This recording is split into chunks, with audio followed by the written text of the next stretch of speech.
Vote শেষ হতেই ফের দাবি উঠেছে কোচবিহার শহর সংলগ্ন ফাঁসিরঘাট দিয়ে তোরসা সেতুর। জলস্তর বাড়ায় ভেসে গেল ফাঁসিরঘাট সংলগ্ন বাঁশের তৈরি অস্থায়ী সেতু। রাজ্যে বর্ষা প্রবেশ করবে এই সপ্তাহে। ইতিমধ্যেই গোটা বাংলা জুড়ে শুরু হয়েছে বৃষ্টিপাত। আবহাওয়া দপ্তর জানিয়েছে উত্তরে বৃষ্টি জারি থাকবে। এদিকে এই লাগাতার বৃষ্টির জেরে জলস্তর বাড়তে শুরু করেছে রাজ্যের নদীগুলিতে। এবার একটানা বৃষ্টির জেরে ভেসে গেলে কোচবিহার শহর সংলগ্ন তোরসা নদীর ওপর ফাঁসিরঘাটে বাঁশের তৈরি অস্থায়ী সেতু, যার ফলে যোগাযোগহীন হয়ে পড়লেন কোচবিহার এক ব্লকের বিস্তীর্ণ এলাকা সহ তীরবর্তী গ্রামের বাসিন্দারা। এই অস্থায়ী সেতুর ওপর নির্ভর করেই চলত তাদের নিত্যদিনের যাতায়াত। এমনকি বহু মানুষের রুজি রোজগারও নির্ভর করে এই সেতুর ওপরে। কিন্তু এহেন গুরুত্বপূর্ণ সেতুটিই জলের তোরে ভেসে গেল। স্থানীয় সূত্রে জানা যায়, গতকালকেও অনেকে এই সেতু দিয়েই নদী পারাপার করেছেন, কিন্তু সকালে দেখেন সেতুটি আর নেই। এই পরিস্থিতিতে এখন একমাত্র ভরসা নৌকা। স্থানীয়রা জানাচ্ছেন, দীর্ঘদিন ধরেই সেখানে একটি কংক্রিটের সেতু তৈরির দাবি তুলছেন তারা, কিন্তু এখনো পর্যন্ত তা তৈরি হয়নি। সম্প্রতি কয়েকবার ফাঁসিরঘাট সংলগ্ন এলাকায় পরিদর্শন করেন এবং কংক্রিটের সেতু তৈরির আশ্বাস দেন। নবনির্বাচিত সংসদের কাছেও তারা দরবার করেছেন। এখন দেখার বাস্তবে কবে তৈরি হয় পাকা সেতু।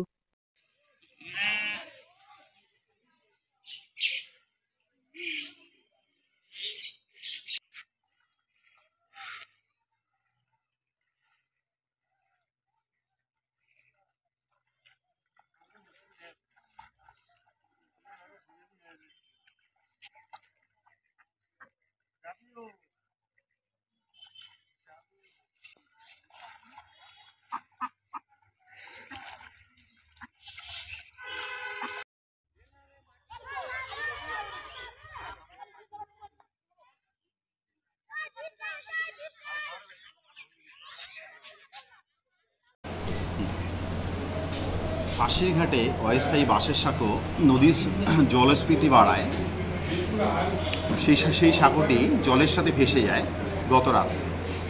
সে কারণে অস্থায়ীভাবে যে পারাপার ছিল কোচবিহার দক্ষিণ পশ্চিমাংশের মানুষ যে ওই অস্থায়ী বাঁশের সাঁকোর উপর নির্ভর করে কোচবিহারে যাতায়াত করতো, সেটা বন্ধ হয়ে গেছে।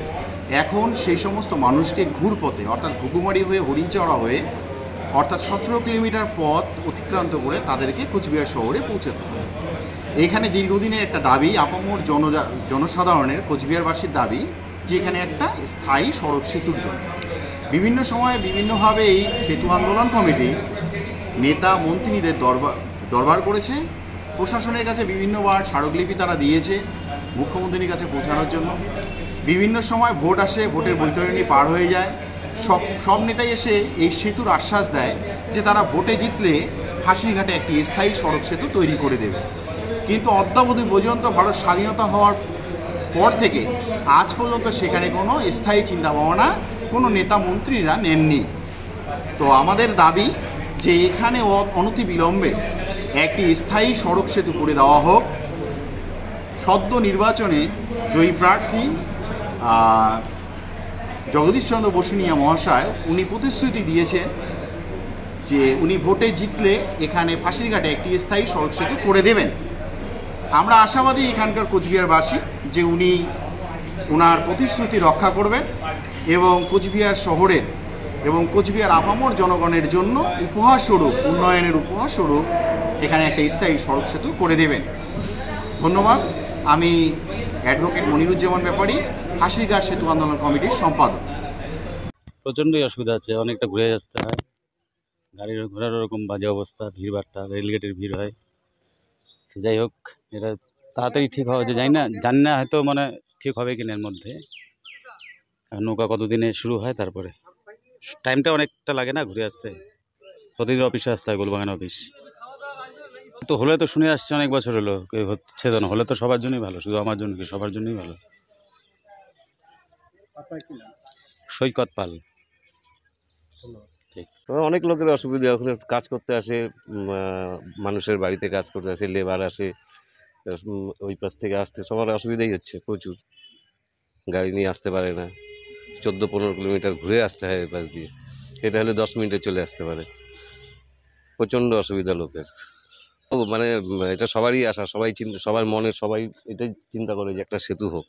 এটা সবাই চাচ্ছি, এটা সেতু হোক একটা, তাহলে সব সমস্যার সমাধান হয় আর কি। প্রত্যেকটা লোক এখান থেকে এই বৃষ্টির জন্য একটা লোক বেরোতে পারছে না, সব লোক এখান থেকে এই যে এই পাশের যে বস্তি আছে এই বস্তিটা থেকেও লোক বেরোতে পারছে না, ওই পাশ থেকেও বেরোতে পারছে না। কি নাম আপনার দাদা? আমার নাম কানু দত্ত, ধন্যবাদ। এখানেই বাড়ি।